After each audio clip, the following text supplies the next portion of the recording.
Song just triggers feelings of loneliness, doesn't it? A feeling, by the way, that more and more Americans are having these days. A survey by Cigna showed a 13% rise in loneliness since 2018, with nearly two-thirds of men and more than half of women expressing such feelings of isolation. That's why loneliness is my pick for Loser of the Week. And as always, I want to bring in District Media President Beverly Hallberg. Beverly, loneliness, it sucks. Such a sad thing to start our segment on today, Charles. But here's the good news. Even though fewer and fewer people feel like they have meaningful connections with people, what they can do is put down their phone, stop all the social media, or at least limit it, and realize that we form deep connections not through the digital format, but actually meeting with people face to face. So go out there, get married, have kids. If you don't want to do that, do something in your community, go to church, be involved. So it's about that one-on-one human connection. I think that's what people are missing these days because they're using their phone instead. I think you're right. Social media playing a big role in that. Well, you know, my winner was an easy choice for this week. Now, despite being on trial in the Senate, President Trump, I think, had one of his best moments in his presidency in Davos on Wednesday. Take a listen. The time for skepticism is over. People are flowing back into our country. Companies are coming back into our country. Many of you who I know are coming back in with your plants and your factories. Thank you very much. America's newfound prosperity is undeniable, unprecedented, and unmatched anywhere in the world.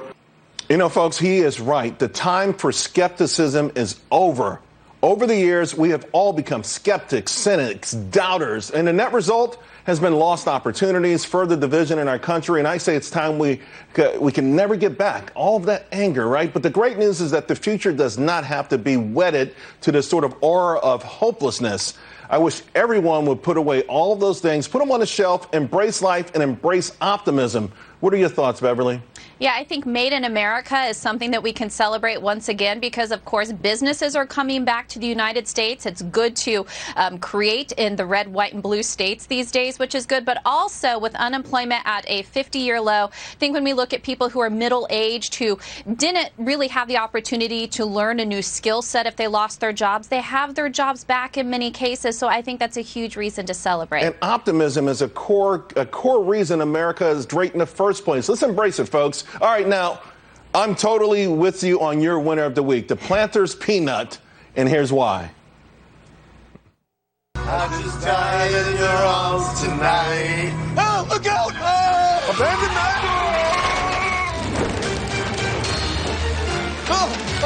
We're too heavy. Oh. Matt, let go. No, you let go. Hey, Mr. Peanut, no, you don't. Don't do it, Mr. Peanut. No! Maybe he'll be all right. Maybe not. All right, you say killing off Mr. Peanut is PR gold, right? It is, because they left us the cliffhanger. They let us know that during the Super Bowl, they're going to be airing an ad where they're going to air his funeral. So all of us are intrigued. What is this commercial going to be like? But of course, they did attach a social media campaign to this. They put out the hashtag RIPeanut, and plenty of people were having fun with that tweet. There are a lot of nut puns, peanut puns, and the Twitter sphere this week. By the way, there were a few Hillary Clinton puns also, but okay, finally, your loser of the week, handwritten notes. Explain this one.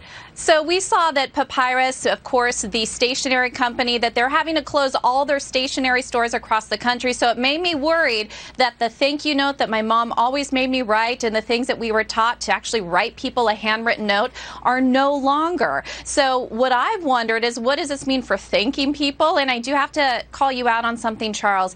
One of your colleagues, Neil Cavuto, sends handwritten notes to the people who come on his show. I've gotten a note from Neil. I've never gotten a handwritten note from you, Charles. I don't have your address. I've emailed you a couple of times. You're like, I know you through Twitter, but yeah, the loss of the handwritten note. The one benefit for me on this one is I have horrible handwriting, so at least saves me the trouble of having to do that. I'll send you something via text. Yeah, unfortunately, I have forgotten how to write in cursive, but you're right. I used to write my son a handwritten note every day in his lunch when he was a little kid, and I'm going to get back to it. Look out for your note next week. Beverly, have a great weekend. You too. Thanks, Charles.